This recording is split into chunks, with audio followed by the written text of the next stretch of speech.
Dan untuk selanjutnya, tidak berlama-lama karena kita juga ingin ada kesempatan di akhir nanti ada sesi diskusi. Untuk itu kepada Ustadzuna, Ustadz Agus sebagai Al-Hafidh, maka dipersilakan untuk menyampaikan kajiannya. Ustadz.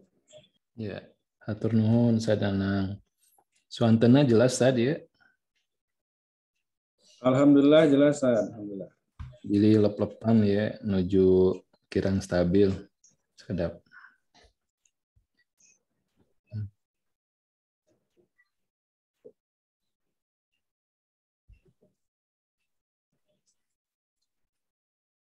Ya. Assalamualaikum warahmatullahi wabarakatuh. Bismillahirrahmanirrahim. Alhamdulillahirabbil alamin. Alhamdulillahilladzi hadana li hadza wa ma kunna linahtadiya laula an hadanallah. Asyhadu an la ilaha illallah wahdahu la syarikalah wa asyhadu anna Muhammadan abduhu wa rasuluh. Allahumma shalli wa sallim ala sayidina wa habibina Muhammad wa ala alihi wa sahbihi ajma'in.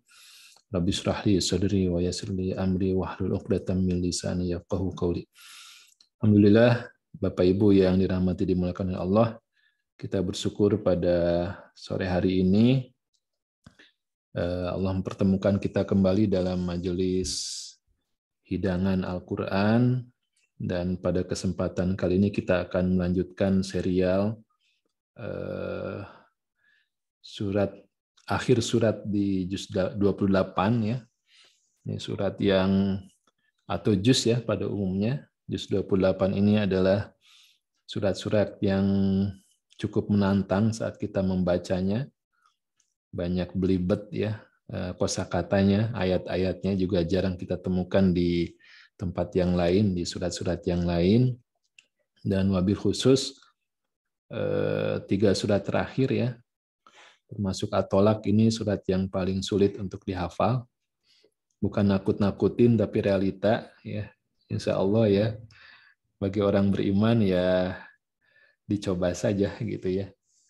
Diseret hayu gitu ya, dipaksa hayu. Minimal kita pernah membaca, yang melewati surat ini, dan memang betul ya, secara bacaan pasti akan lebih lambat. Di samping ini adalah surat yang diturunkan ketika Rasulullah SAW sudah berhijrah ke Madinah, sehingga karakter ayat-ayatnya pun ya panjang-panjang ya. Al-Baqarah itu panjang banget ya. Nah, surat Madaniyah itu salah satu karakternya seperti itu. Bapak Ibu yang dirahmati oleh Allah, sebelumnya saya ingin membuat disclaimer ya. Jadi surat ini memang tema utamanya terkait dengan at-tolak ya, perceraian, dan banyak sekali konten-konten yang terkait dengan hal ini masuk dalam ranah fikih ya, Dan saya bukan kapasitas ke sana ya, namun kita coba baca dan analisa, kita refleksikan sesuai dengan kemampuan kita insya Allah. Adapun nanti kalau ada pendalaman, apalagi kasus-kasus real yang terjadi, itu mangga silakan kita diskusikan bersama. Kalaupun belum puas terjawab di sini, bisa kita angkat ke guru-guru kita yang lebih berkompeten ya insya Allah. Baik Bapak Ibu yang dimuliakan oleh Allah, kita awali dengan mengenali surat ini ya. Memang terkenalnya dengan nama surat At-Tolak ya. Surat At-Tolak ya. Diturunkan di fase Madinah sehingga termasuk surat Madaniyah. Dan sebelumnya juga ada nama yang dikenal terhadap surat ini, yaitu surat An-Nisa Al-Qusra ya. Jadi surat An-Nisa yang pendek ya, versi pendeknya gitu. Jadi ada An-Nisa yang versi panjangnya ya, ada yang versi pendeknya. Nah, ini adalah surat An-Nisa yang versi pendek. Namun karena di mushaf itu tercantum dengan nama At-Tolak, yaitu yang dikenal gitu ya. Itu yang dikenal ya. Artinya secara tema memang mirip dan banyak irisan. Ya, tema tentang perempuan, sebagaimana secara pengenalan kita ya, perempuan itu sulit dipahami ya. Banyak situasi yang bagi laki-laki itu gelap gitu ya. Terutama saat kondisi secara psikologis orang perempuan itu ya ada gangguan-gangguan secara psikologis secara periodik. Ya, ini yang siapapun laki-lakinya itu akan harus ngambil jarak dan berpikir itu bagaimana mensikapi yang benar. Ya, nah itu karakter surat yang ketika dibaca sulit, dihafal juga sama ya.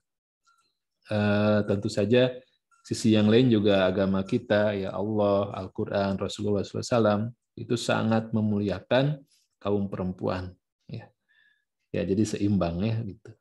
Nah, jadi surat ini temanya tentang uraian tolak ya, dan hal-hal yang berkaitan dengannya seperti iddah, kemudian nafkah, penyusuan anak, dan tempat tinggal bagi yang dicerai. Jadi saya baca ulang ya, karena harus kita berbagi di sini, diskusi ya, belajar bersama, harus baca gitu. Karena apa, Bapak Ibu sekalian? Ini tema yang biasanya baru dibahas ketika ada rumah tangga atau keluarga yang datang untuk konsultasi kepada seorang ustadz atau siapa gitu ya. Baru dibahas ini gitu, dijelasin gitu. Begini loh kalau terjadi nanti perceraian gitu ya. Sedangkan dalam kondisi yang tidak seperti itu, ya, itu jarang sekali ada pembahasan-pembahasan tentang ini. Bahkan menjadi topik yang dihindari gitu. Antonglah gitulah. Entong naudzubillah gitu. Memang ya, memang kita tidak berharap dan semua juga tidak suka ya dengan perceraian itu gitu ya.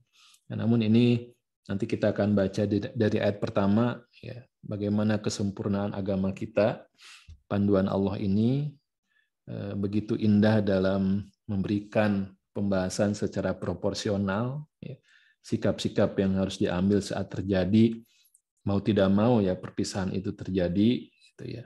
Tidak seperti mungkin ada agama yang lain yang betul-betul yang mengharamkan ya, perceraian, atau juga bagi seorang perempuan yang sudah bercerai itu jadi nggak boleh bergaul dengan perempuan yang lain. Ya, kenapa? Karena takut menular gitu ya, jandanya itu macam-macam ya.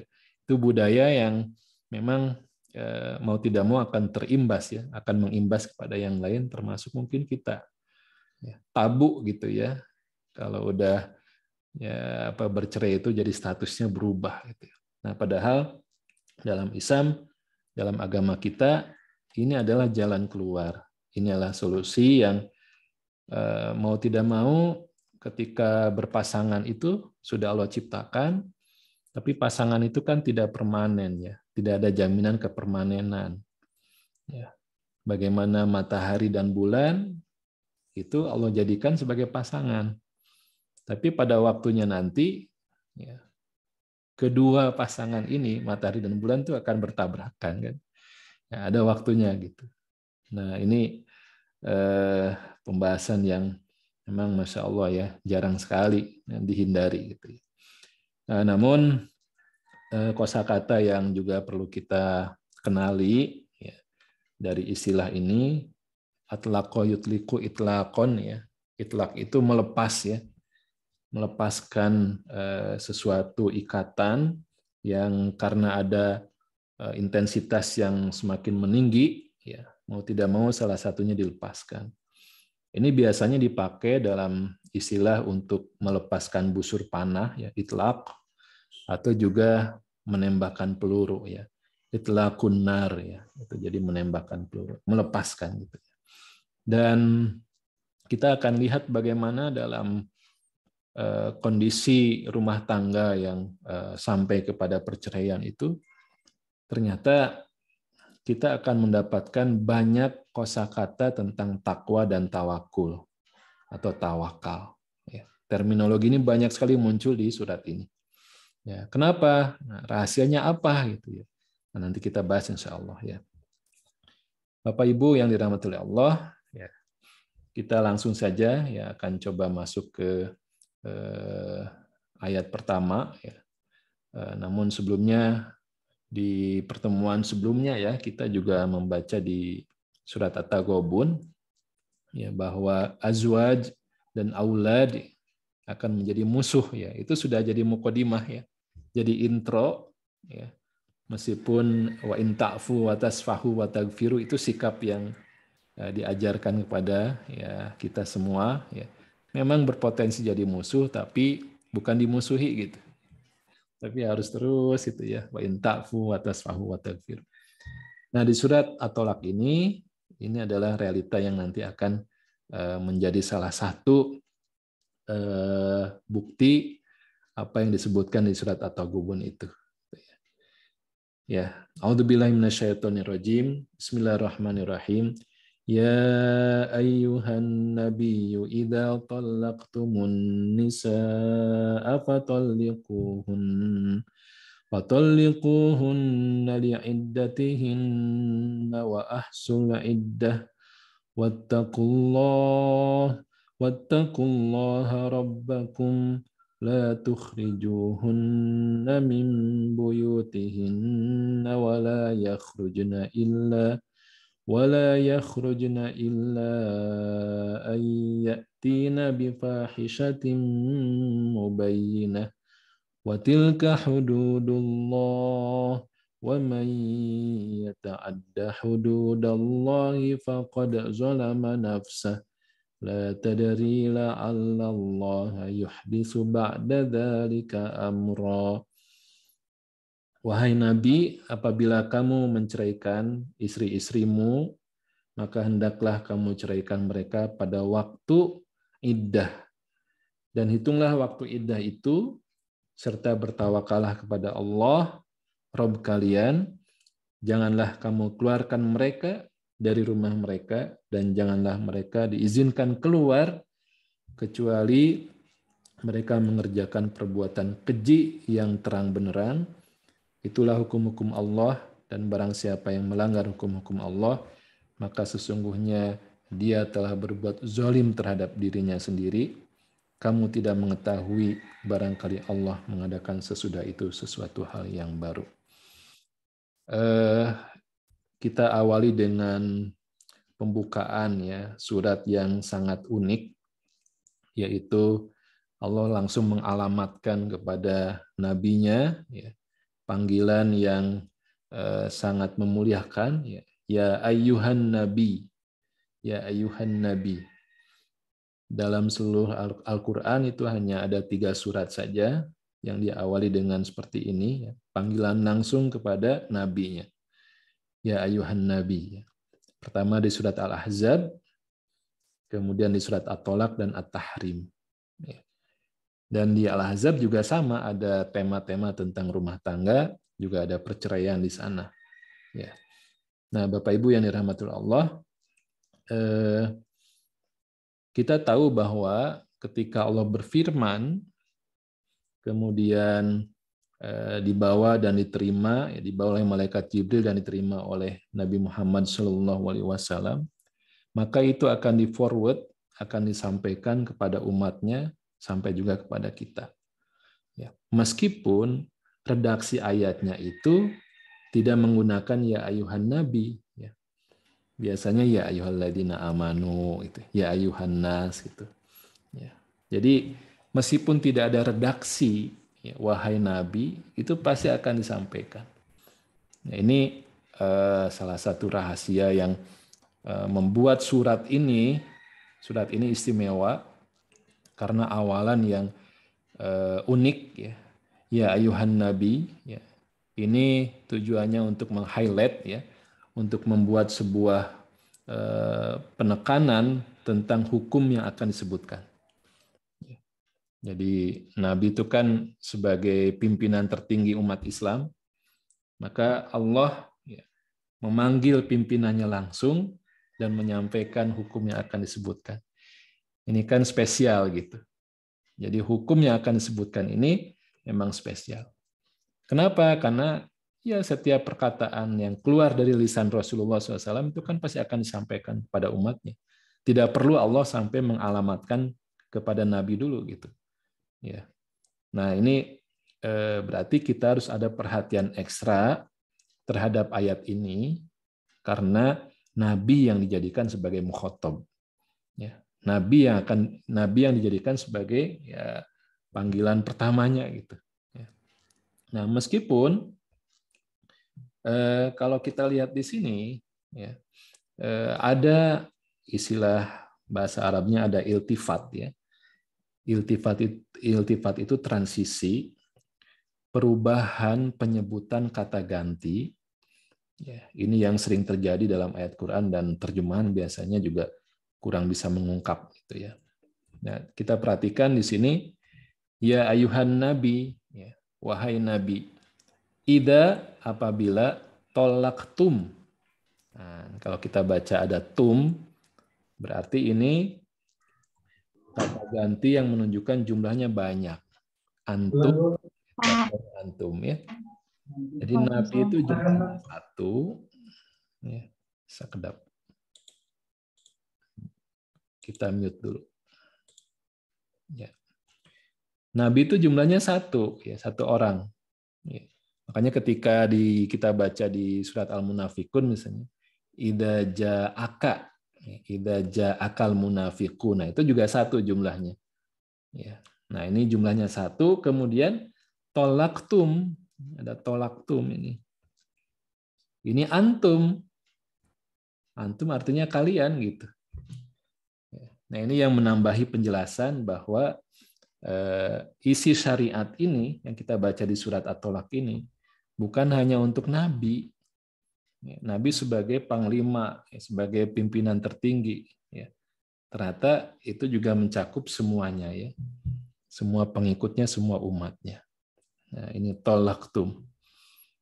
Jadi kalau memang normalnya, ya, kalimat normalnya, ya ayyuhalladzina amanu, wahai orang-orang yang beriman, itu jamak ya, sudah banyak yang dipanggilnya.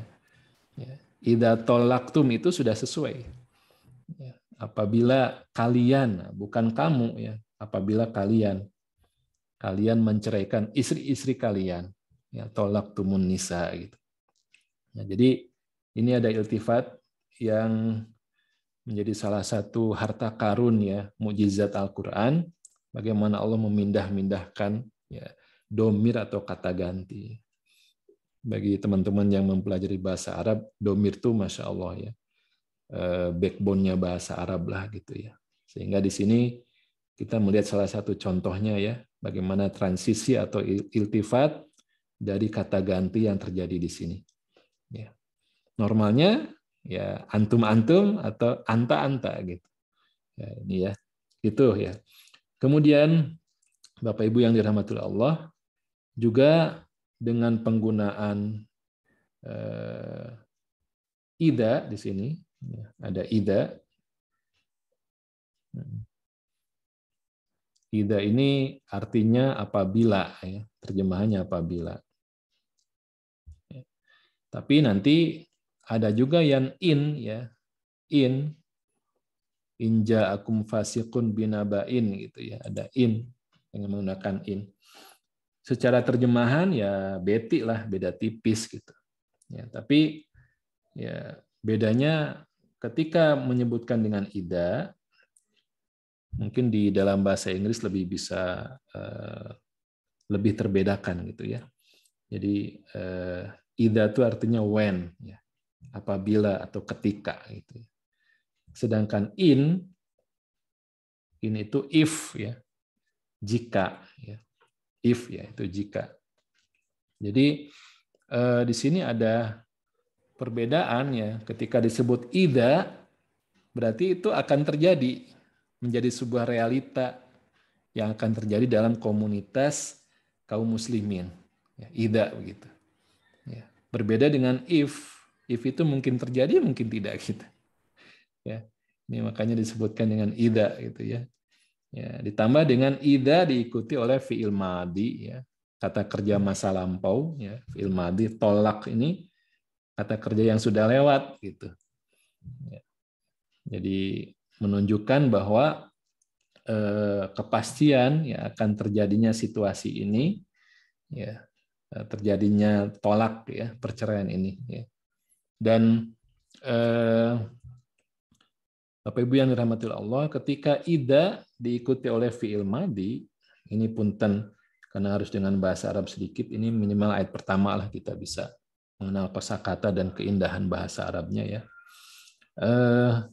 Ketika ida diikuti oleh fi'il madhi, ini bukan berarti apabila kamu akan menceraikan istri-istri kamu, maka gitu ya, pelajarilah kaidah-kaidah tentang tolak ini gitu ya. Tentang bagaimana idahnya, kemudian nafkahnya, penyusuan anak dan tempat tinggalnya, bukan seperti itu. Ya, tetapi edukasi terhadap masalah ini, saya ulangi, edukasi terhadap masalah ini harus sudah dilakukan sebelum terjadinya ya, rumah tangga yang menuju perceraian datang untuk konsultasi gitu, baru disosialisasikan, baru dijelaskan, baru diberikan edukasi, enggak gitu. Justru harus sebelumnya gitu, harus sebelumnya. Ya, persis seperti kita membaca di surat An-Nahl misalnya. Fa'idha qara'tal Qur'ana fasta'in billahi minasyaitonir rajim. Fa'idha, nah di situ ada idha juga. Qara'ta itu fi'il madhi juga. Ya, kata kerja yang sudah lewat ya. Fa'idha qara'ta. Ya. Ketika kamu ya, apabila kamu membaca Al-Qur'an, itu terjemahan lebih pasnya. Apabila kamu membaca Al-Qur'an, hendaklah kamu meminta perlindungan kepada Allah dari setan yang terkutuk. Ya, jadi memang itu harus ready gitu ya, harus sudah sebelumnya sudah terbiasa begitu ya, memohon perlindungan kepada Allah gitu ya dari setan. Bukan sekedar saat itu saja gitu ya, tapi ini pemahaman para ulama yang menjelaskan tentang ida plus fi'il madhi itu memang menunjukkan ya, pentingnya masalah ini. Dan edukasinya, sosialisasi dan edukasinya itu sudah harus dilakukan sebelum terjadinya gitu, sebelum terjadinya. Semoga bisa dipahami ya ini. Ya, jadi ini baru ayat pertama aja ini sudah luar biasa Allah ya ini di sini. Baik, kita lanjutkan ya. Fatalliquhunna li'iddatihinna wa ahsul iddah. Maka hendaklah ya kamu ceraikan mereka pada waktu ya iddah ya. Iddah itu waktu tunggu ya. Iddah itu waktu tunggu dan hitunglah waktu iddah itu. Ya. Bapak Ibu yang dirahmati Allah, memang dalam syariat ini ya bahwa urusan rumah tangga itu urusan yang tidak boleh dimain-mainkan, ya. Urusan yang sakral, yang suci, sebagaimana istilahnya dalam mitsaqun ghalidha, ya. Ini ikatan yang sangat kuat, ya. Sehingga dalam syariat tentang perceraian ini Allah memberikan tahapan-tahapan yang sebetulnya menjadi solusi gitu ya.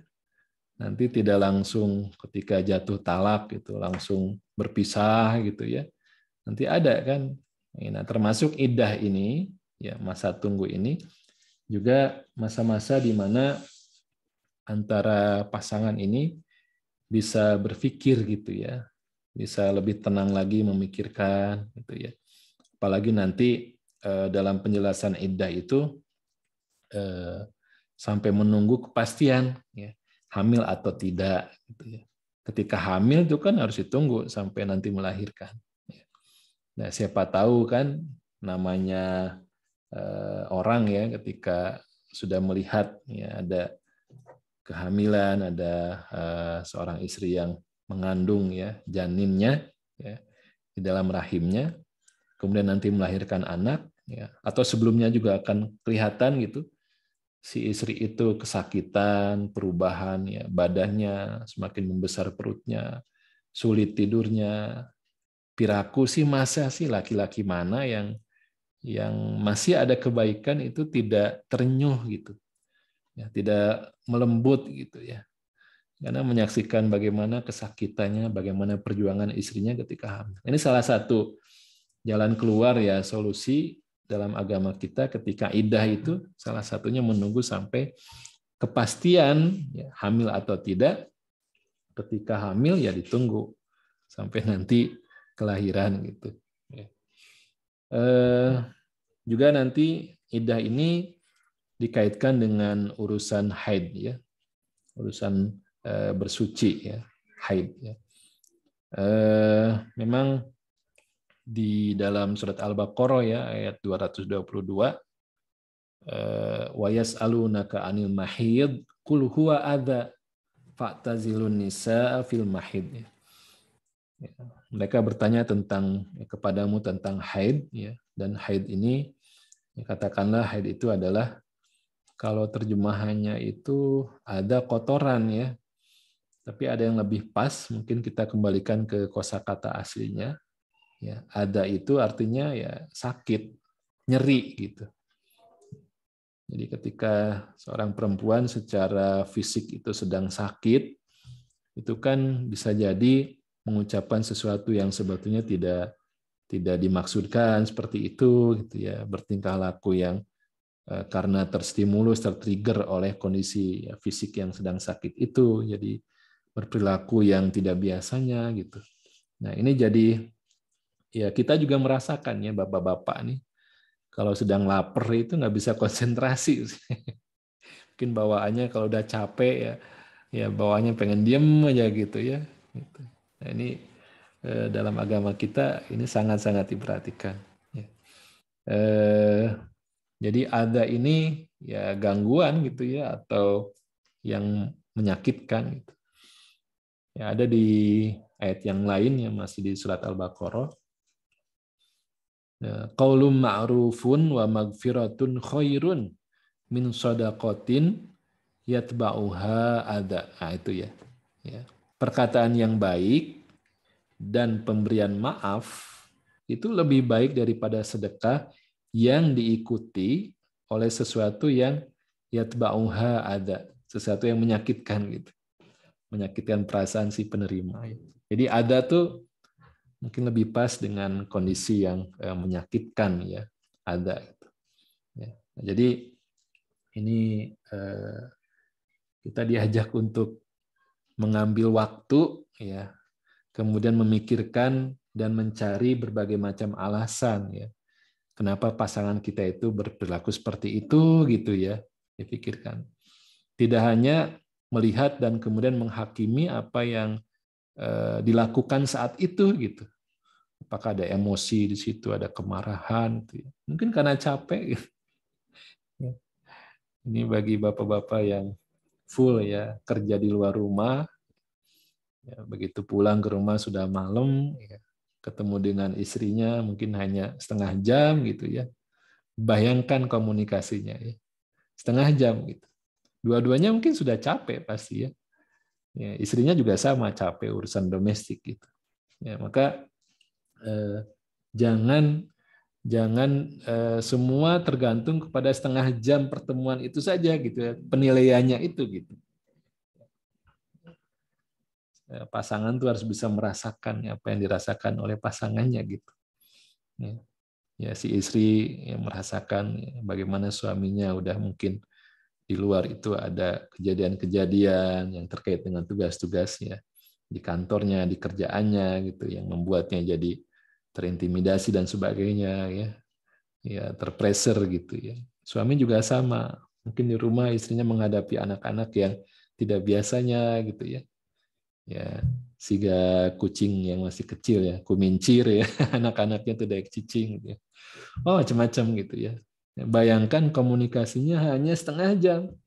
Itu pun sudah bagus gitu ya. Yang satu sudah capek, yang satu sudah ngantuk gitu ya. Nah, inilah agama kita ya, Masya Allah. Nah, ini kemudian wa ahsul iddah, dan hitunglah waktu iddah itu. Hitunglah waktu iddah itu. Penggunaan ahso yuhsi ahsa yuhsi. Ini juga menunjukkan berbeda dengan hisab ya. Ya. Hasibu itu dengan ahsa itu beda. Tapi kalau ahsa ini adalah perhitungan yang sangat teliti, yang lebih teliti. Sehingga di surat Al-Kahfi ya itu bicara tentang berapa lama tinggalnya Ashabul Kahfi di dalam gua, ya. Maka ada ungkapan ya, yang menggunakan kosakata ini di ayat 12 itu ya. Ya. Summa ba'asnahum lina'lama ayyul hizbaini ahsa lima labisu amadan. Kemudian kami ya summa ba'asnahum, kami bangunkan mereka supaya kami mengetahui di antara kedua golongan itu mana yang ahsa, yang lebih tepat dalam menghitung berapa lama mereka tinggal di dalam gua. Jadi ahsa itu memang harus betul-betul ya dihitung ya. Bukan sekedar nifas saja yang dihitung ya Bapak-bapak ya. Dulu saya nggak ngeh ya. Nah, harus nyiapin itu ya mie ya sedus ya. Jumlahnya 40 ya. Oh, dalam rangka ahsa ya. Untuk menghitung apa? Lamanya nifas gitu. Nah, lamanya iddah itu juga harus lebih rinci daripada itu ya. Ya ahsa ya. Berapa lama itu. Ya. Oke. Baik, kita coba lihat penjelasan para ulama tentang lamanya masa iddah ini, masa menunggu ini. Ya. Ada penjelasan yang cukup simpel. Ya. Yang pertama dibagi dua, ya, berdasarkan perceraiannya itu terjadi, perpisahannya terjadi karena suami meninggal atau memang diceraikan oleh suaminya. Nah, untuk suami meninggal, bisa kita baca di surat Al-Baqarah ya. Dibagi dua, ketika suami meninggal dan istrinya hamil, maka masa iddahnya sampai melahirkan. Sampai melahirkan. Dan dalam sejarah ada ya seorang sahabiat yang seperti itu, tidak lama setelah suaminya meninggal, kemudian dia hamil besar dan melahirkan. Kemudian datang kepada Rasulullah untuk menanyakan dan meminta izin untuk nikah lagi, dan kata Rasulullah ya nikah aja karena sudah selesai masa iddahnya.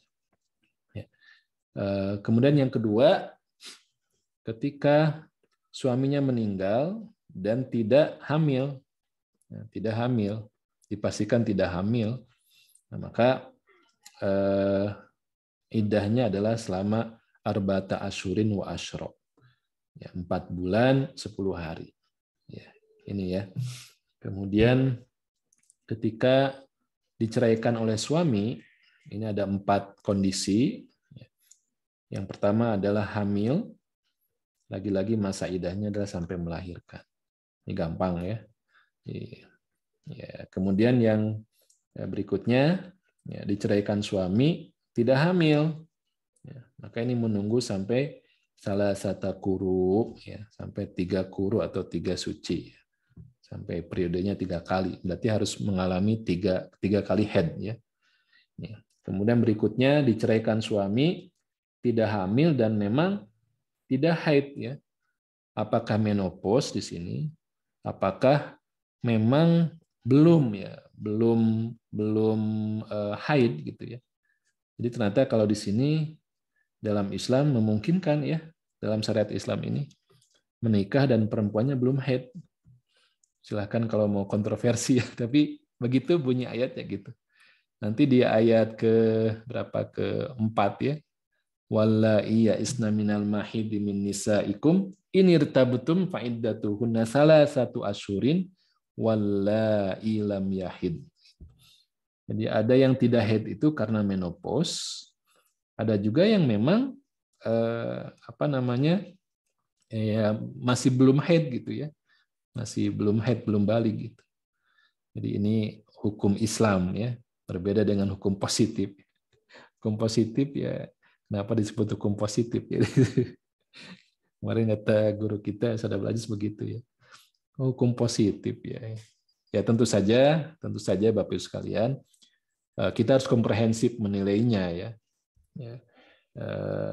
Tidak sekedar melihat usianya saja, tapi juga bagaimana kepatangannya, bagaimana juga nilai-nilai Islam itu sudah terinternalisasi dari orang-orang yang akan menikah itu gitu ya. Sehingga semuanya itu dalam koridor ketakwaan dan tawakal kepada Allah.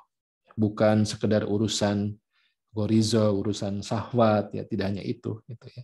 Ya, begitu. Ya, jadi ini saya baca lagi, oh iya ternyata memang yang tidak haid itu ada dua macam. Yang menopause sudah lewat atau yang memang belum ya, belum haid. Dan itu iddahnya 3 bulan. Ya, salah satu asyurin. Kemudian yang terakhir adalah dicerai dan belum bergaul, belum digauli oleh suaminya, dan ini tidak ada masa iddah. Ya, langsung saja bisa diizinkan untuk menikah lagi. Ya. Baik. Nah, kemudian wattaqullaha rabbakum. Kita kembali kepada ayat pertamanya. Wattaqullaha rabbakum. Ini diperintahkan untuk bertakwa kepada Allah. Ini perintah kepada Nabi yang tadi ayat pertama awalnya itu. Nabi dan orang-orang beriman kan sudah bertakwa kepada Allah. Tapi ada tambahan rabbakum. Wattaqullah, bertakwalah kepada Allah, rabbakum. Ada tambahan rabbakumnya. Artinya kita harus ingat bahwa Allah itu Rabb. Allah itu Rabb kita. Allah itu yang memelihara kita, Allah itu yang menyayangi kita, merawat kita sebagai provider ya bagi seluruh kebutuhan kita. Itu Rabb. Berarti ya dengan mengingat Allah sebagai Rabb, ya kita nggak boleh main-main dengan hukum Rabb gitu. Hukum Allah gitu. Rumah tangga itu hukum Allah, misakon ghalizo tadi gitu. Nggak boleh dimain-mainkan. Wattaqullah. Itu sebenarnya sudah cukup ya, tapi ada robbakumnya itu tambahan yang membuat penekanan di situ ya. Memang takwa inilah sumber ya, supaya rumah tangga itu bisa sehat ya. Sebaliknya takwa inilah yang juga akan menjadi sumber ketika ada kondisi-kondisi dan takwanya itu hilang. Yang pertama hilang takwa, itu gampang sekali itu menuju arah perceraian. Nanti di ayat kedua juga kita baca lagi, ayat-ayat berikutnya di halaman pertama juga kita baca lagi ya perintah untuk wa may yattaqillah ya. Seperti itu. La tukhrijuhunna min buyutihinna. Wah ini, janganlah kalian mengeluarkan mereka ya, istri-istri kalian itu min buyutihinna, dari rumah-rumah mereka, rumah-rumah istri ya maksudnya. Hunna ini kembali kepada istri-istri itu. Nah ini kan bagaimana akhlak ya ketika terjadinya perceraian itu ya tetap saja harus di dalam rumah yang sama gitu. Rumahmu, rumahku juga gitu. Ya. Jadi bukan disebutkan ayatnya jangan mengeluarkan mereka, bukan di hunna ya, buyutihinna ini di sini. Ya. Jangan mengeluarkan mereka dari rumah kalian gitu, bukan ya. Tapi dari rumah mereka juga. Ya. Jadi kalau masih satu rumah mungkin bisa dibedakan gitu ya. Kalau ada kamarnya lebih dari satu bisa dibedakan ya. Kalau cuma satu kumaha ya gimana? Ya udah disekat di kasurnya. Ya. Ya, kenapa? Karena mungkin di situ akan jadi jalan keluar ya ketika ada perubahan situasi, emosi, psikis gitu ya. Teringat wala tansaul fadla bainakum ya. Jangan melupakan kebaikan orang. Itu kan bunyi ayatnya. Ya. Jangan melupakan kebaikan orang. Umum itu. Ya. Nah, ini orangnya spesial. Orang yang sudah siap mengikat ya hubungan suci dengan diri kita, orang yang mengorbankan mungkin masa depannya untuk berduaan dengan kita, berpasangan dengan kita gitu. Merintis ya dari nol, dari awal gitu. Ya, mengandung anak kita, mendidik anak kita terus itu. Nah, itu ketika masih satu rumah ya insya Allah ya akan jadi nanti akhir ayatnya ini ya. Ini. La tadri la Allah yuhdisu ba'da dzalika. Siapa tahu nanti akan terjadi perubahan gitu ketika masih satu rumah. Dan memang begitu, meskipun rumahnya kumaha satu rumah kan sudah cerai gitu, tapi masih dalam masa iddah ya. Ya, tapi udah cerai kan. Tetap meskipun rumahnya itu kecil, ngontrak ya tetap harus di situ. Ya. Jangan dipisahkan, apalagi dikembalikan kepada orang tuanya. Ini kan yang fenomena sekarang ya. Saya nggak tahu tuh layangan putus kumaha lah ceritanya. Tapi Islam tuh Masya Allah ya, ini indah sekali saya kira ya. Syariat sampai pada kehidupan rumah tangga seperti ini juga dikawal betul ya. Bagaimana supaya rumah tangga itu tetap awet, ya, tetap awet. Memang kalau perceraian itu memang sebuah keniscayaan ya, nggak bisa dipungkiri gitu. Ketika ada kondisi-kondisi yang tentu saja perceraiannya bukan karena emosi ya. Jadi ada perceraian karena emosi, tapi ada juga perceraian karena memang sudah tidak kompatibel lagi. Dan itu terjadi ketika sahabat Zaid ya, itu juga sudah berupaya mempertahankan rumah tangganya, tapi walau alam yang nggak kompatibel dan akhirnya bercerai. Gitu ya. Saya bukan mengendorse perceraiannya, tapi ini kasus real yang terjadi seperti itu. Dan tidak boleh dipisahkan, tetap ya di rumah, apakah rumah suaminya, milik suaminya gitu. Ya. Bagaimana kalau rumahnya milik istrinya? Ya itu teng-teing kan gitu ya. Kalau sampai diusir ya suami. Wala yakhrujna illa ayatina bifahishatin mubayyinah. Dan mereka juga istri-istri itu jangan keluar rumah kecuali mereka mengerjakan perbuatan yang keji, yang terang benderang, yang mubayyinah. Ini memang fahisyah ini banyak tafsirannya. Ada yang sebut ulama menyebutkan zina. Tapi sekarang banyak ya turunan dari zina itu. Mungkin chattingan, mungkin teleponan, macam-macam ya. DM-an gitu ya, bisa masuk ke sini. Tapi ada tambahan mubayyinah. Kita tahu mubin, ya, kitabun mubin. Ya. Mubin itu jelas. Ya. Tapi kalau mubayyinah ini lebih jelas lagi.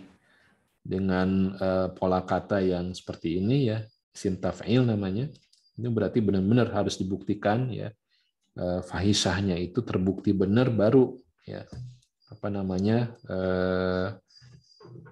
dikeluarkan dari rumah itu gitu ya. Taib. Wa tilka hududullah wa may yata'adda hududallahi faqad zalama nafsah. Dan akhir ayatnya ini ya mengingatkan kita ya, siapa tahu ya Allah mengadakan ya suatu rekayasa dan terjadi perubahan ya, syai'in qadra, dan Allah Maha Kuasa ya terhadap hal itu. Jadi jangan langsung dipisahkan, dipulangkan ke orang tuanya. Wah itu udah semakin meruncing ya permasalahan ya, semakin meruncing permasalahan. Di ayat ini belum disebutkan tentang adanya harus ada wali gitu ya. Enggak, tapi selesaikan dulu dengan cara seperti itu. Kemudian sahabat-sahabat Bapak Ibu yang dirahmati Allah, kita lanjutkan ke ayat kedua. Ya. Ini nggak apa-apa kalau pertemuan ini belum sesuai target, kita ada 2 kali pertemuan karena topik utamanya itu ada di ayat 1 ya. Penjelasan-penjelasan yang di bawahnya itu hanya tambahan dan fikih ya sebetulnya ya.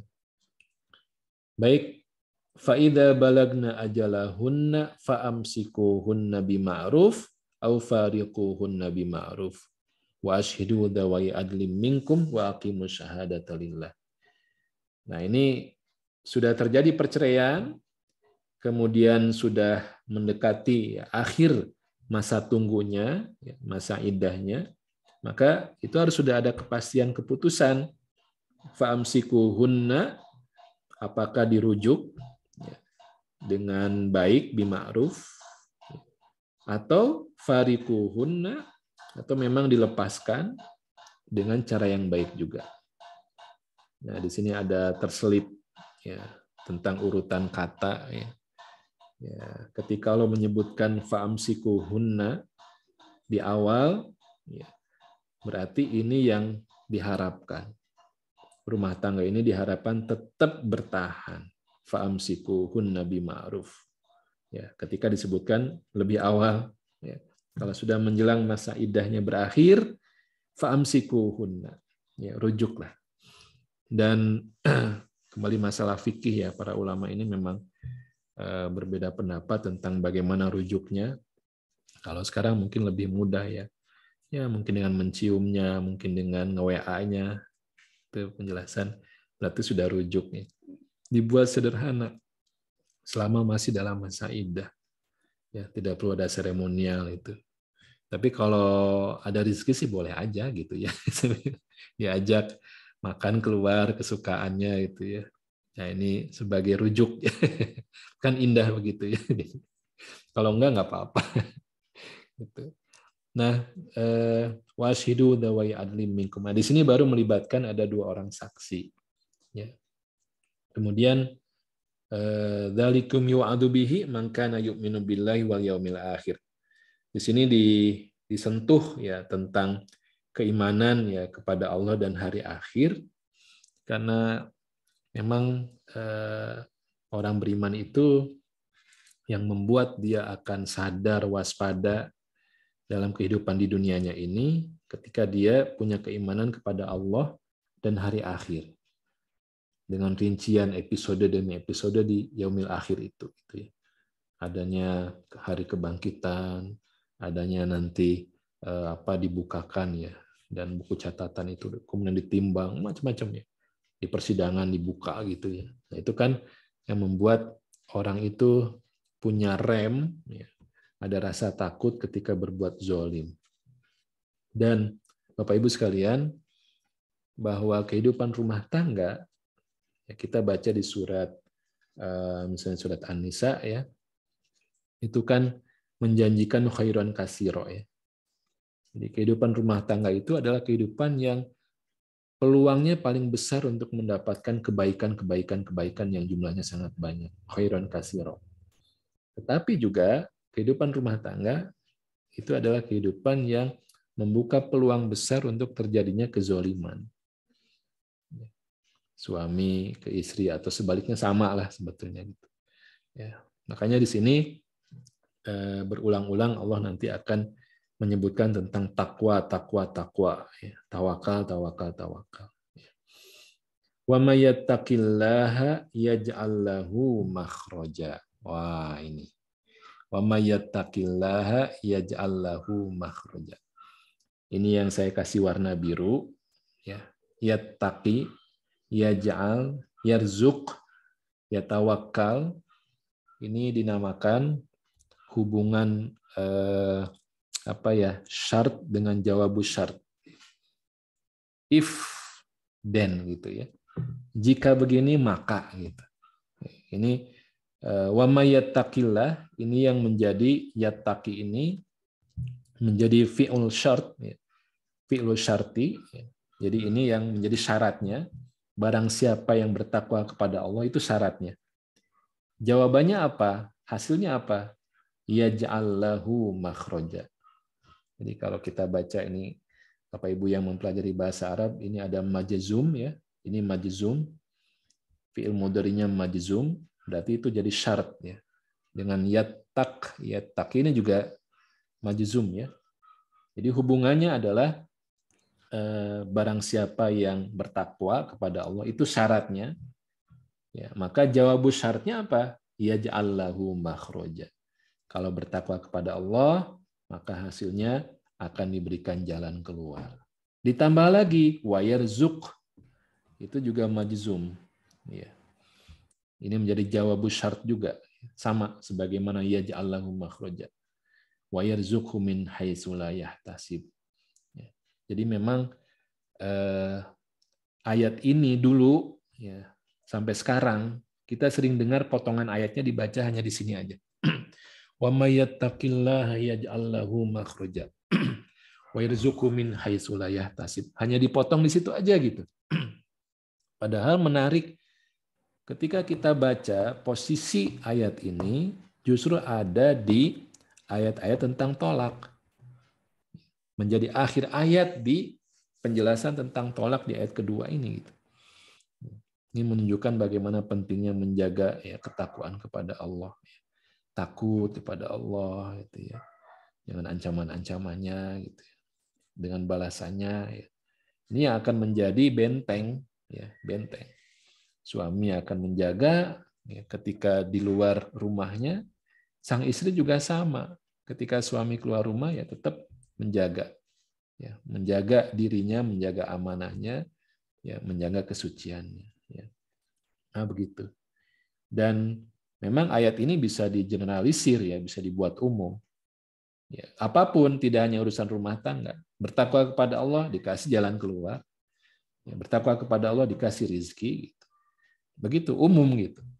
Tapi kenapa disimpan di ya, case-nya, kasusnya adalah rumah tangga yang menjelang perceraian. Berarti ini kan kondisi yang rumit, ya, kondisi yang sulit, kondisi yang menyesakkan hati, menyedihkan. Wa may yattaqillaha yaj'al lahu makhraja. Dalam kondisi yang berat saja, ketakwaan jadi solusinya, apalagi dalam kondisi yang situasinya lebih rendah, lebih mudah dibandingkan itu. Nah, kemudian wa may yatawakkal 'alallah fahuwa hasbuh. Ini juga sama. Ada hubungan fi'lu syarti dengan jawabu syarti. Ini fi'il yang menjadi syaratnya. Barang siapa yang yatawakkal, bertawakal kepada Allah, maka jawabnya apa? Hasilnya apa? Fahuwa hasbuh. Cukup, ya, maka Allah akan mencukupkannya. Ya, mencukupkannya. Bapak Ibu yang dirahmati Allah, jadi dua kosakata ini yang akan pertama takwa, ya. Takwa itu akan memberikan kesadaran ya, dan kewaspadaan dalam setiap langkah-langkahnya. Kan takwa begitu digambarkan oleh sahabat Umar ya. Kamu berjalan di suatu jalan yang banyak ranjaunya, banyak durinya, ya, kemudian hati-hati. Itulah takwa. Jadi memberikan kesadaran dan kewaspadaan dalam setiap langkahnya. Itu takwa. Karena Allah selalu mengintai, bukan mengintai ya, melihat, memperhatikan, tidak pernah tidur, tidak pernah ngantuk gitu ya. Kalau ada CCTV ya Allah tuh lengkap ya. Semuanya detail. Kemudian tawakal ya. Tawakkala ya tawakkalu tawakkulan ya tawakul itu akan memberikan optimisme. Tawakal itu kan berarti percaya kepada Allah. Tidaklah kita menitipkan sesuatu yang berharga kecuali karena kita percaya gitu. Nah, ini ya, dengan ungkapan ya tawakal ya, kepada Allah ya, wa may yatawakkal 'alallah, berarti kita memang percaya penuh kepada Allah tentang masa depan ya ini baik terjadi atau tidak terjadi perceraian ya.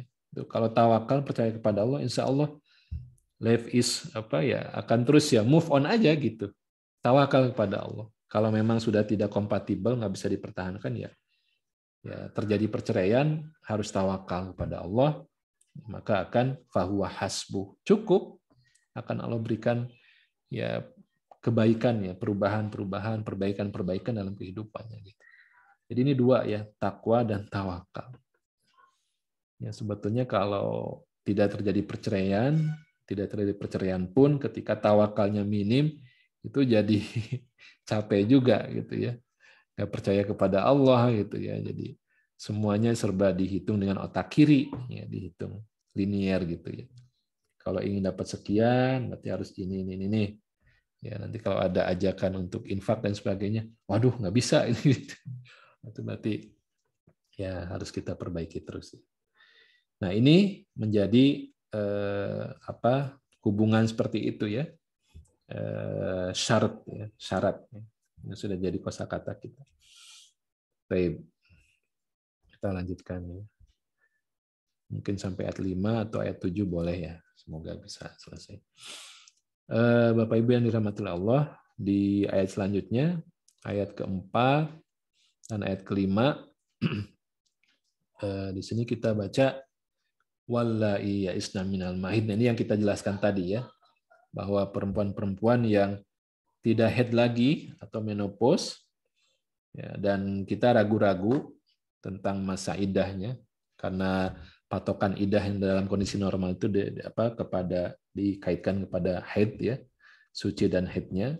Maka di sini kalau sudah menopause kan nggak ada lagi tuh haidnya, atau sudah lebih jarang lagi ya, mungkin sekian bulan itu baru dapat lagi.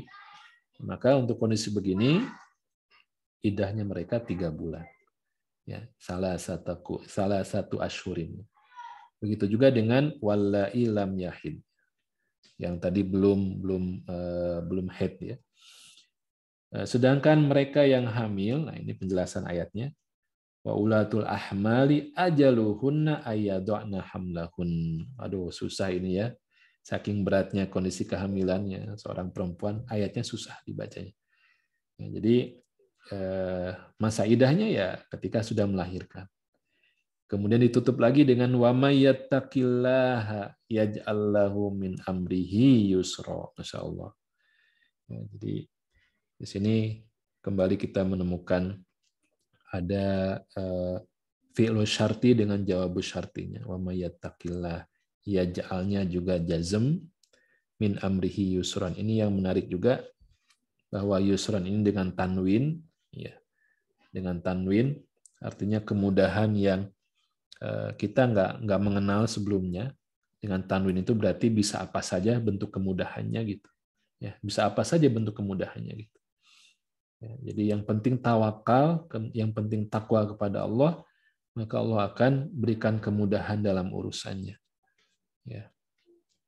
Dengan kemudahan yang banyak, kemudahan yang besar, kemudahan yang tidak bisa kita duga-duga sebelumnya. Dzalika amrullahi anzalahu ilaikum wa may yattaqillaha yukaffir anhu sayyi'atihi wa yu'dzim lahu ajra. Ini sama menggunakan syarat lagi, barang siapa yang takwa kepada Allah, maka hasilnya dihapus kesalahan-kesalahannya. Yukaffir anhu sayyi'atihi. Kemudian dilipat gandakan. Ya. Ini hasilnya ya ketika takwa kepada Allah. Ini sudah bicara tentang urusan pahala, urusan dosa dibersihkan. Jadi Islam ini memberikan motivasi ya, ajakan dengan balasan yang luar biasa dengan janji-janji seperti ini ya. Ya, karena memang untuk bisa berakhlak dengan baik ya, wa asyiruhunna bil ma'ruf, dalam kondisi yang mungkin sudah mulai retak gitu ya, itu sulit sekali ya. Tapi Allah menjanjikan dengan janji-janji yang Masya Allah ya, lebih luas lagi. Ampunan itu kan berarti sesuatu yang karunia yang sangat besar ya, mendapatkan penghapusan dari dosa-dosa itu ya, dari kejelekan itu. Nah itu adanya di mana? Kehidupan rumah tangga, yang ketika menuju ke sana ada lapang dada tadi, wa in ta'fu wa tasfahu wa taghfiru, itu yang kemudian nggak jadi karena ada upaya untuk mempertahankan. Ya. Nah, Bapak Ibu yang dirahmati Allah, ya kita lanjutkan insyaallah sampai ayat ke-7 terakhir ya. Nah, ini ya. Askinuhunna min haitsu sakantum min wujdikum. Ya, jadi tempatkanlah istri-istri kalian itu min haitsu sakantum, di mana kamu tinggal, mi wujdikum, sesuai dengan kemampuanmu. Jadi kalau tinggalnya di apartemen, ya udah di situ. Jangan misalnya, oh, udah karena kita udah cerai ya, kamu di basement, kamu di garasi sih. Ya tetap harus min haitsu sakantum, di mana kamu tinggal. Ya, di mana kamu tinggal, sesuai dengan kemampuanmu. Tapi memang nggak usah memaksakan diri juga. Wala tudaruhunna litudayyiqu alaihinna. Dan janganlah ya kamu menyusahkan mereka untuk menyempitkan hati mereka. Ini mungkin kebiasaan orang ketika sudah emosional. Oke lah, saya ikuti, ya, saya ikuti tetap tinggal bersama gitu ya, di rumah yang sama, di kamar yang sama, tapi kemudian ada perlakuan-perlakuan yang menyakiti supaya kapok gitu ya. Ketika sudah selesai iddahnya, kemudian si perempuan itu yang keluar gitu ya, karena nggak tahan dengan kelakuan ya, mantan suaminya itu gitu ya. Wa in kunna ulati hamlin fa anfiqu alaihinna hatta yad'na hamlahun. Ketika istrinya itu sedang hamil, yang ditolak itu sedang hamil, maka fa anfiqu alaihinna hatta yad'na hamlahun. Ya, wajib untuk tetap memberikan nafkah hingga melahirkan ya.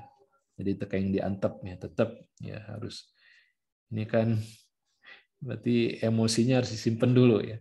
Wama kemudian fa in arda'na lakum fa'atuhunna ujurahun wa'tamiru bainakum bima'ruf. Masya Allah ya. Apabila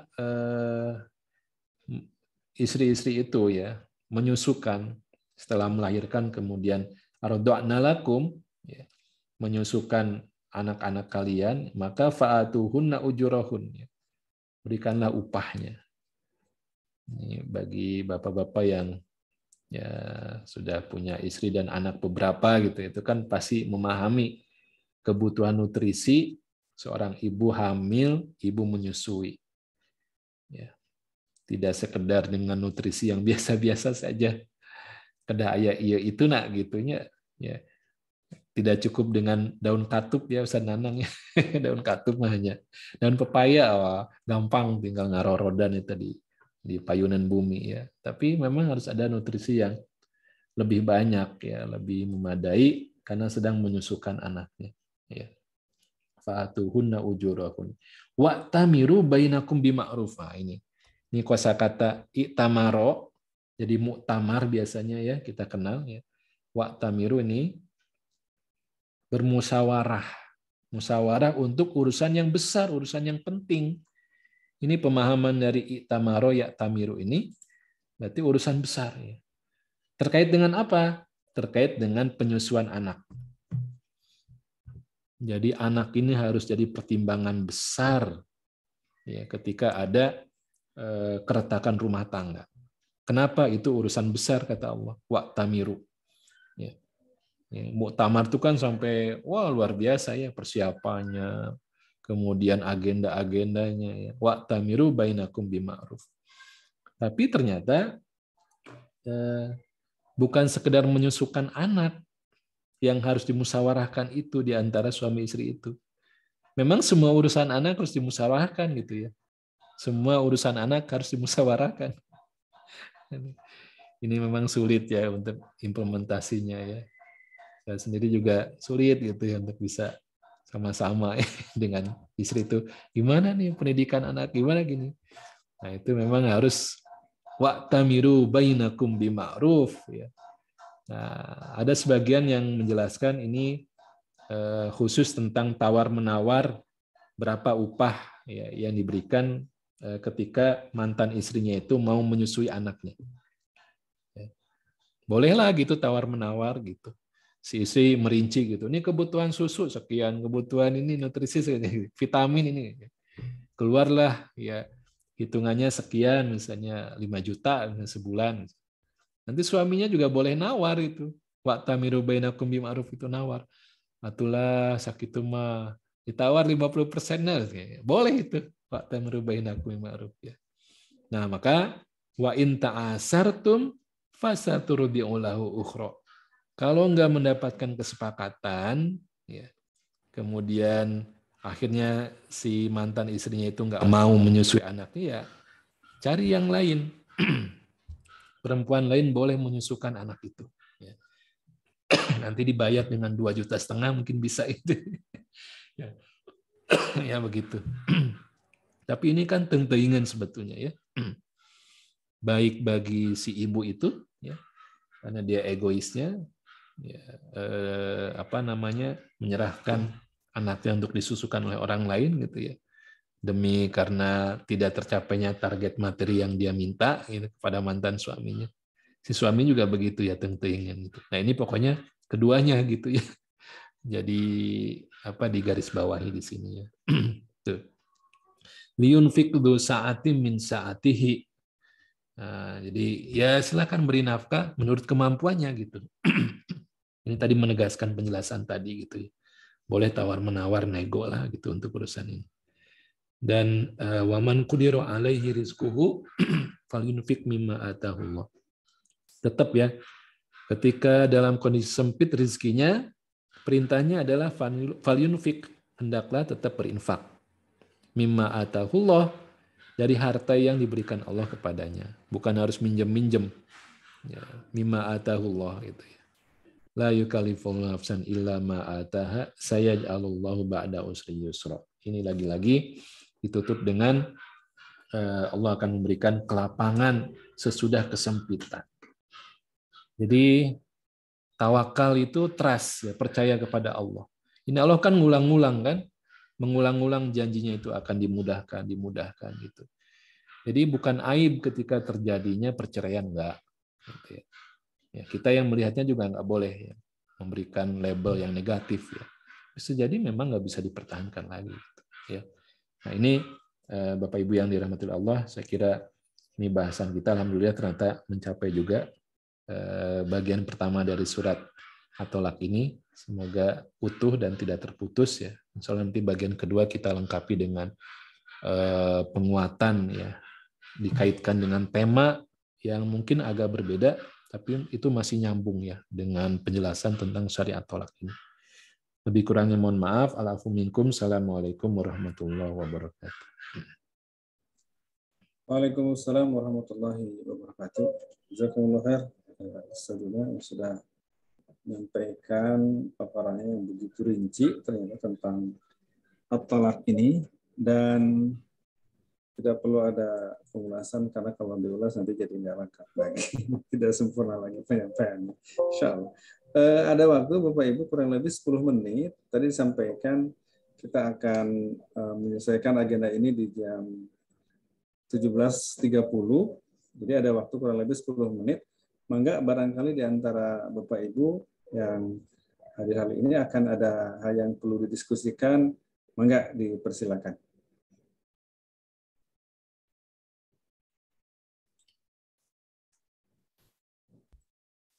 Temanya Ibu-ibu horor. boleh ditulis. Ibu-ibu boleh ditulis di kolom chat kalau memang ada yang perlu ditanyakan. Insya Allah ini mangga dipersilakan. Atau kalau mau ada langsung juga boleh, nanti tinggal diaktifkan saja mikrofonnya. Mangga silakan.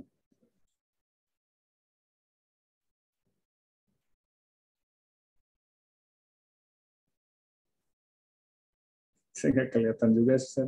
Dari off cam ya, apa-apanya juga ya. Iya. Al-arwah junudul mujannadah. Off cam nggak apa-apa, tapi ruh-ruhnya hadir dan menyatu, insya Allah. Mangga, sekali lagi, ini alhamdulillah untuk sore hari ini ada kesempatan untuk bertanya. Nah, ini ada. Pertanyaannya, Ustadz, kalau jatuh talak ke-1, apakah kewajiban istri masih seperti biasa? Ya namanya tolak ya, namanya tolak jadi memang itu dilarang kan berhubungan, kalau berhubungan lagi jadi rujuk lagi itu. Ya. Ya.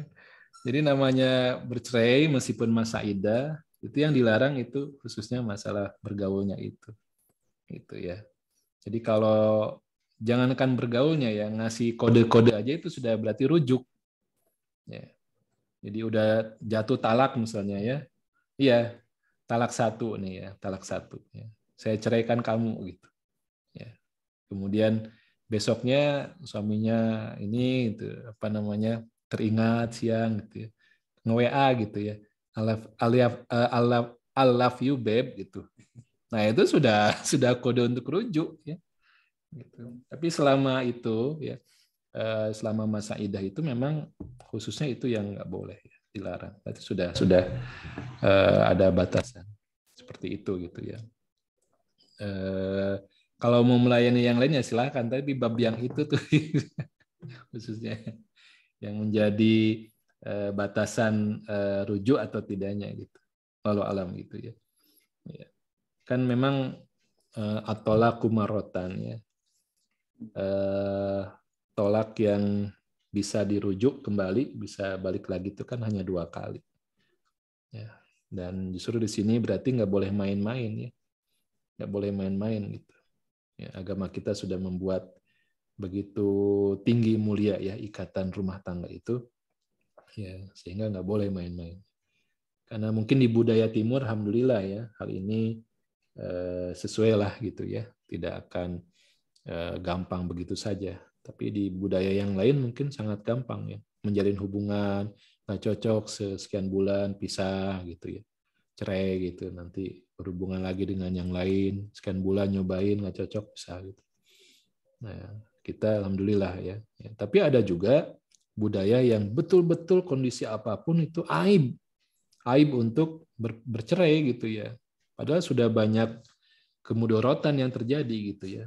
Banyak kekerasan ya, KDRT di situ ya, tetap dipertahankan. Nah, ini kan jalan tengah ya. Ya, solusi jalan tengah yang sangat proporsional. Jadi bab itu khususnya ya Teh Emily ya, yang saya tahu justru dengan jangankan berhubungan ya, dengan kode-kode mengarah ke sana saja itu sudah jadi rujuk ya. Ya, wallahu a'lam. Mangga selanjutnya yang berikutnya Ustaz. Ya. Ustaz, prinsip-prinsip apa yang harus dipegang dalam mempertahankan kehidupan berumah tangga? Ya, kita kembali kepada Quran ya, kembali kepada Al-Quran yang kita yakini ini adalah arahan dari Allah yang menciptakan kita.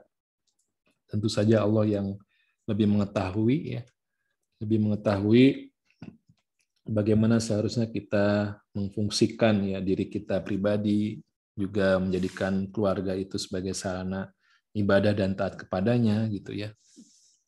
Tanpa ada memikirkan atau logika-logika yang terbawa dengan pemikiran kekinian yang menyimpang ya, syubhat fikriyah ya. Misalnya meminta ada kesamaan gender gitu ya, bab waris juga, kemudian kok bisa ar-rijalu qawwamuna 'alan nisa ya? Kan suami saya membiayai ya, tetap itu ya kita kembalikan kepada ya agama kita. Nah, prinsip-prinsip yang harus dipegang dalam rumah tangga memang banyak banget ya sebetulnya, seluruh Al-Quran tuh jadi prinsip-prinsip kita ya. Kalau mau kita ambil salah satunya di surat An-Nisa misalnya ya, tentang bagaimana laki-laki yang sudah diamanahi ya, keqawaman itu ya, ar-rijalu qawwamuna 'alan nisa ya. Suami itu bukan pemimpin ya.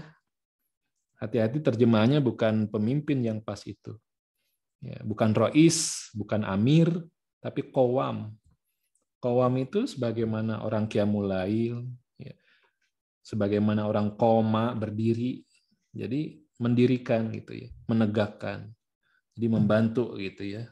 Semuanya itu sesuai dengan tupoksinya lah begitu ya. Itu tugas ar-rijal ya, seorang suami gitu. Jadi berat sebetulnya itu tanggung jawab, bukan kekuasaan di situ. Sebaliknya istri itu kewajibannya taat kepada suami selama bukan maksiat kepada Allah. Ini prinsip yang paling mendasar saya kira ya. Nah, adapun penggalian tentang bagaimana cara komunikasi, cara memahami gitu ya. Ayatnya wa ashiruhunna bil ma'ruf itu bagian yang dicontohkan oleh baginda Rasulullah SAW bahwa ya, khairukum li ahli wa ana khairukum li ahli. Ya, yang sebaik-baik kalian adalah yang paling baik kepada keluarganya. Dan aku ini paling baik kepada keluarga. Ini baiknya Rasulullah itu kan Masya Allah ya. Ya, kita tahu semualah sejarahnya gitu ya. Tidak ada hitung-hitungan, ini pembagian gitu. Ini urusan domestik, ini enggak gitu ya. Tapi ya Rasul yang bisa dilakukan yang dilakukan. Ini gampang diomongkan ya, tapi dalam prakteknya sulit ya. Kita juga harus punya tabungan energi untuk melakukan itu gitu. Ya, kemudian ada satu hadis yang juga menarik ya dalam hubungan rumah tangga ini. Ya, agak panjang tapi kesimpulannya bahwa semua obrolan, semua perkara itu sia-sia kecuali ada 3, salah satunya itu adalah obrolan basa-basi di antara suami istri. Ya. Bukan sekedar suami kemudian bercocok tanam di istri itu jadi pahala, itu udah tahu lah kita ya. Tapi obrolan antara suami istri itu jadi pahala. Jadi pahala. Ya. Jadi misalnya istri nanya kabar suaminya yang sedang di kantor, itu pahala gitu. Dan suami jangan merasa terganggu. Kunaon sih si Umi teh nanya-nanya wae. Ieu nuju sibuk atau kenging. Tetap itu harus sama gitu ya, bahwa itu sebagai salah satu cara untuk tetap menjaga keutuhan, keharmonisan rumah tangga. Ya. Misalnya basa-basi lah pokoknya nanya, pulang juga nanya gitu. Ini kan biasanya kepada orang lain, ya, kepada orang lain kita gampang senyum, ya, kita gampang ya berbaik gitu ya, budi baik kita bisa kita berikan kepada orang orang lain gitu ya. Tapi kepada pasangannya biasanya udah zaman dudnya uih tanya tuh capek gitu. Si Uminya juga gitu ya, udah rumit, ruwet di rumah gitu ya. Ketika ditanya, ya Umi teh capek, oh tuh. Nah itu ini hal yang sepele, tapi Rasulullah begitu memotivasi kita untuk basa-basi nggak apa-apa gitu. Ya, menyanjung istrinya, memuji istrinya itu juga bagian dari pahala yang dijanjikan. Ya, jadi khairan kasiro itu peluang ya, kebaikan yang sangat banyak ada dalam hubungan rumah tangga. Ya, jadi bukan mau jadi tempat menghasilkan kebaikan saja, tapi kita harus dapat kebaikan dari pasangan kita gitu. Nah begitu. Mungkin begitu ya global prinsip-prinsipnya. Insya Allah gitu. Baik, Ustaz. Ini mungkin pertanyaan terakhir, Ustaz ya.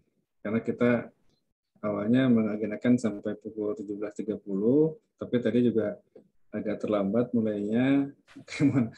Berikutnya insya Allah mulainya jam 16 ya. Dan ini ada pertanyaan 2 sekaligus saja terakhir.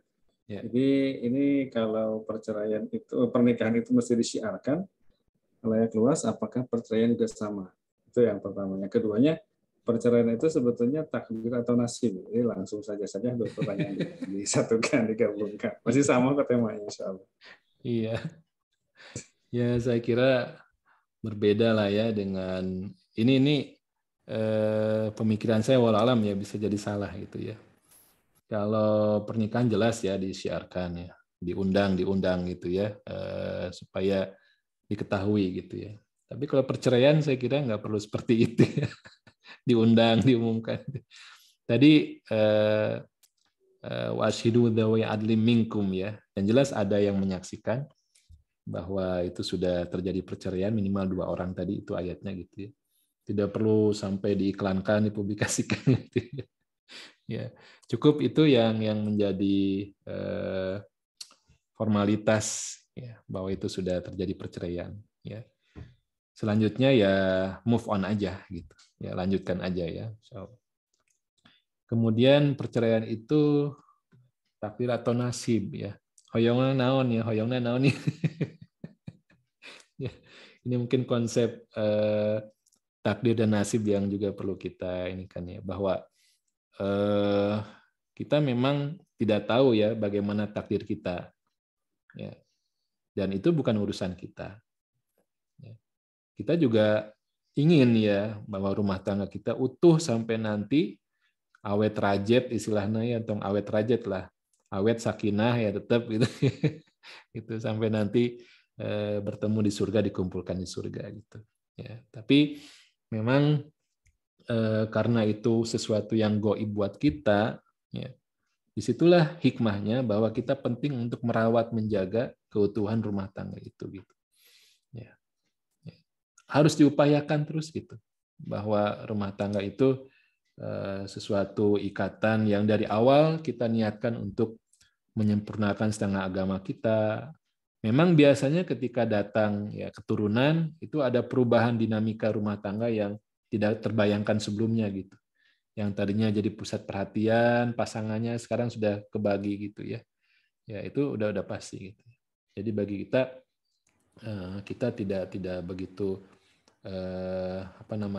masuk ke ranah itu ya, karena itu hal yang gaib dan ya sudahlah, yang penting kita ikhtiar saja gitu ya. Kalaupun nanti terjadi, agama kita sudah memberikan solusinya.